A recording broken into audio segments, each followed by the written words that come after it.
At what age did you have your first baby?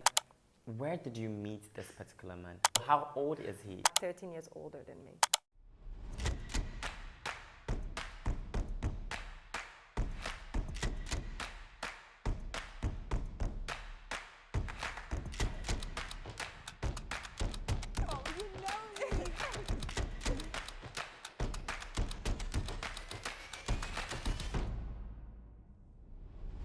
This show is proudly brought to you by Home of H Ghana, Yadia Herbal Center, Just Men Ghana, and Unique Hema Establishment Limited, producers of Hema Organics. So tell me, I know you as a brand ambassador, a model, and a video vixen.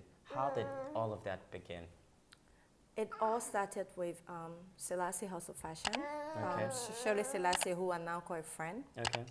So I got into the industry here through her. Okay. You know? Was it before you came to Ghana or whilst you were in Ghana? No, whilst I was already here. I met her here in Accra via another friend. And how has the journey been when it comes to modeling? Is it okay? It's been actually good, though I haven't done anything major, but it's really been good. Does it pay? Because I heard that modeling in Ghana doesn't even pay at all. Like, I won't even lie. For me, it doesn't. I'm going to speak for me. Okay. It doesn't. It doesn't? Yeah, it doesn't. And how is means of survival in Ghana? How is means of survival in Ghana like? Because I know you are not, like you didn't grow up here in Ghana 100%. I didn't. Yeah, I didn't. Tell me about that I didn't journey. really. Where were you before Ghana? I was in Ivory Coast, in Abidjan. Okay. That's where I grew up, and then that's where I schooled and everything. And then we were kind of like forced, you know, to come here to Ghana and everything. Okay. And then through, how do I even say that? Social crisis, I would say. Is that the reason why you say you were forced to come to Ghana? Yes, exactly, because I wasn't sitting, be like, oh, you know, guess what, let me just go to Ghana. No, I wasn't even thinking, I didn't think I would even be here today, you know. Okay. Back then, it was me in Ivory Coast, going to school and everything, and I always thought or felt like, okay, my life will be there, you know. I'll finish with school, work, married, have kids or whatever, but I didn't think, okay, maybe I was like, okay, maybe I might leave the country, but I didn't think Ghana, no. Ghana was like, It was Ghana wasn't even nowhere, an option like, for you. No, absolutely not, not at all. So when you say crisis or you were forced to move here, what was that thing that forced you to move here to Ghana? It was during the Civil War in Ivory Coast. Oh, Yeah. tell me that's about it. How was it like? How did it feel like to be a witness of such incidents? Yeah, I'm smiling, but back then it wasn't funny at all. Like, it was very scary. Oh, baby. Sorry. It was very scary. At the time, I had my oldest daughter, who was a baby then. Not like baby, but yeah, she was a toddler. And I'm actually mixed race, you know. Tell me about it. Okay, so from my mom's side, I'm mixed with Ethiopian and Kenyan. Oh, okay. And also Liberian and Ghanaian, you know. And in Ivory Coast, I'm known as a Liberian. Oh. Yeah, Okay. going to school and everything. Like, if you go where I grew up and then you say Oli or Oli France, they'll be like, oh, she's a Liberian. And during the crisis back then, Liberians were kind of targeted, you know, like people were looking for them and were in danger there. And everyone knowing us as Liberian put us in kind of like this map, you know. So I remember my dad coming from work and he was like, we can't stay, you know. Oh, wow. Because from where we were, there's this place called Abubu. Well, I don't know, to be honest. That's a city, but it's kind of a place, you know. So that's where they were shooting, and we're not really far from there. So it was kind of scary. And he was like, "We have to leave," and I was like, "No, I want to stay." He was like, "No, we are not staying. We have to go." And I was like, "No." So he found that he was like, "Yeah, we have to." And I remember coming to Ghana with a small suitcase, small suitcase. I had a wrapper. Like, I came with no clothes. I had a wrapper and a top because we had to hide. and I had my baby then. You had to hide before coming to Ghana? Yes. Because of the war? Yeah, we didn't want people to know that we're actually fleeing, you know. So we had to dress like we're just going around the corner. So I came to Ghana with nothing. Wow.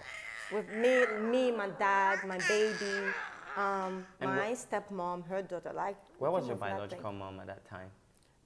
At the time, she was in Liberia Why didn't she come with you people? because I didn't even know her then. How? I grew up not knowing my mom. Why? Was it because maybe she broke up with your dad? What happened? I don't know. Like, they kind of had a story of their own, but from what I knew and what I know, like on set, she didn't want. You know, there's this thing. Society or people kind of feel like not every woman wants to be a mother, you know. But people feel like, oh, because you're a woman, not everyone wants everyone's children, you know. But she had me, and she wasn't ready to be a mother, so she gave me automatic. But Was she going through a lot? Was she going through a lot? Maybe postpartum depression? I guess so. I guess so. But she was really sincere with my dad, and she was like, I can't do it, you know. At least she had a communication. Thank you. And I'm actually grateful that my dad was happily waiting to take on, you know, the job. And then I was like 3 months old. And he was like, fine, I'm going to do it. And my dad been raising me since. Oh, shout out to Daddy, because I mean, he has really been fantastic, raising a very beautiful mother, I must say. Look at your baby. She looks so pretty. This is your second baby. Yeah. You moved from Ivory Coast to Ghana in a rush with no clothes. Nothing. And when you were moving to Ghana, you had your first baby. Yeah. At what age did you have your first baby? I was at 10, let's say 15, 16. I was a 10 mom, yeah. Okay, that's interesting. How did that happen? How did you become... Who was that boy that swept you off your feet? Oh my goodness. It wasn't actually a boy, you know. But I'll personally say I let myself influence by peer pressure. Tell me more about it. Because I know people out there would love to know how you were influenced. Because I mean, I think many of us don't like the title, oh, I was influenced. We turn off to say, oh, I did it myself. But you're standing up to say you were influenced. I was. That's not what I really wanted to do, you know. Little kids growing up, and I did like I said, I didn't grow up with my mom. So my stepmom was in the house with my dad. And I'm the carbon copy of my mom, you know. So, and my dad always loved my mom, and he's always like Oli. My mom's name was Olivia. So so hence the name Oli. France. Okay. Yeah, and my dad's name is Francis, so that's why. So Oli and Francis, that's why I'm Oli France. Oh, that's a beautiful name. You know, I was about to talk about that your name is one beautiful name, and I wanted to ask you how you had the name. Thank but you. I'm happy you brought it up. That's how my dad came up with the whole thing. So my dad was always like, you know, I look so much like my mom and everything. And she wanted to be with my dad, but she wasn't ready to be a mother to me, you know. Okay. So it was, she used to see me as like, okay, she's seeing my mom. And when I became a teen, communication with my dad became very difficult. Why? Because, I would say because of her. She had problems with me being close with my dad, like But then she was the one that told you to, I mean, she gave you to your dad. No, not my mom, my stepmom. Oh, in the house, yeah, because my dad had now remarried. So my mom wasn't there, and my dad, with this new woman, she got with him when I was like 7 years old. So it was like, okay, I'm growing up, I'm becoming a woman, and the more I grew up, the more I look like my mom. And she had issues with me, like basically like my dad is babying me, spoiling me. I was a daddy girl, like very close to my dad. So after work, I would go into their room, you know, and then, but she had problem with all of those things. So it kind of brought like a kind of rift between my dad and I. So we couldn't communicate, you know, about teen stuff. I couldn't walk up to my dad and be like, oh, Dad, guess what? I met a guy today, or someone told me I'm pretty. Like, I couldn't do those things. Like, my dad was kind of cool with it, but then she saw it as in like, he's kind of encouraging me, you know, so it brought this, you know, wall. Division, yeah. So I couldn't tell him stuff anymore. I now started confiding in my friends. Yeah, that's what I like when I say I was kind of, that was it. So now your friends turn out to be the ones giving you the It advice. is, thank you. Did your stepmom have like a child with you? Yes, no, not with my dad, but she had a child of her own. And then she brought it into In the marriage. house. Yeah. Oh, I now get that kind of The whole picture. The whole picture where Yeah. she's gonna be like, oh, Yeah. I even have my kids. But Yeah, then so home was very uncomfortable. It was very, like after school, I almost didn't want to come home. I was only there because of my dad, and I love my dad so much. And though I was young then, but I was very much aware of the sacrifices he made for me, you know. So I was like running away from the house was out of the question for me. Like I was like, I can't leave my dad. I have to be there, you know. But it wasn't a place where, okay, after school, oh my God, I want to go. No, it wasn't. It's like your home was the terror you were always running away from. Yeah, it wasn't the ideal place for me. And how did this man come in the picture, and how did your baby come in the picture?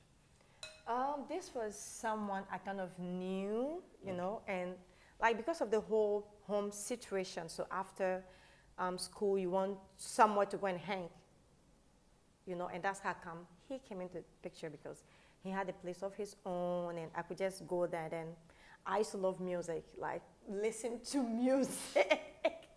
The whole time? What's your favorite genre of music? I love R&B. Oh, welcome. I love R&B. I love R&B. And back then, I had a crush on Usher, the American singer Usher. So, my Usher. Okay. Where are the Ushers? Where are the Ushers? That's really beautiful to hear. Let me just munch on this one.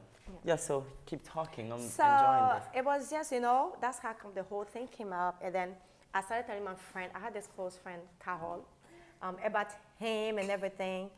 And the whole virginity thing came out because in our clique by then, I was the only virgin. And there was this thing like, if you don't do it now, you go crazy. If you don't do it now, like... Who ever said being a virgin makes you crazy? I'm telling, like, I think it's a virtue we should all hold on to be honest. To know that at this age you've held your virginity. It's a pride. It's a pride for you to hold. But unfortunately, I didn't. Yeah, my friends were like, why are you still a virgin? And like, why? Like, what are you going to do with it? Why are you keeping it for? Just get rid of it. And I couldn't seek advice from an older person because I was afraid to even like bring up the whole sex talk to any of my cousins or anyone, because I thought, okay, if I come to them and talk about this, they might tell my dad, maybe I want to have a boyfriend, or I already had. And then back then, you know, the parents will beat you and everything, and my dad like used to beat on me, so I was scared. So I couldn't come to my dad. I was out of question and tell him what, like, and then your like mom we should have a is also sex not talk. exactly. Your mom is not. My mom is not there. My stepmom wasn't playing the mom role either. So I couldn't, I mean, that would be the worst thing, coming to her and be like, oh, I want to have a sex talk. Like, she'll talk to my dad and be like, oh, Oli is now having sex and she's doing this. And then same result, my dad will end up beating on me. So my friends again. And so your friend said, if you're a virgin. Yeah, by 18, you'll go crazy. And I believe that because, well, that was the only information I had then. I couldn't talk to anyone to kind of check it out or verify, you know. It was, I had very limited access to information. So I believe it. Where did you meet this particular man? And wait, and first of all, how old is he? Oh my God, he's older. He's older, like 13 years older than me. Wait, if you were 15, not me trying to work math here. If you were 15 and then he was 13 years older than you. Yeah. That is. Yeah. You could tell. Not my director looking at me to be like, London, work the maths right now. I know. And back then, I don't even know why I did. I don't know. I really don't know. But honestly, first, it wasn't about no relationship. We're kind of friends, if I want to say. It was out of the question of having a relationship. It was just like, okay, I'm still a virgin, you know. I want to lose my virginity.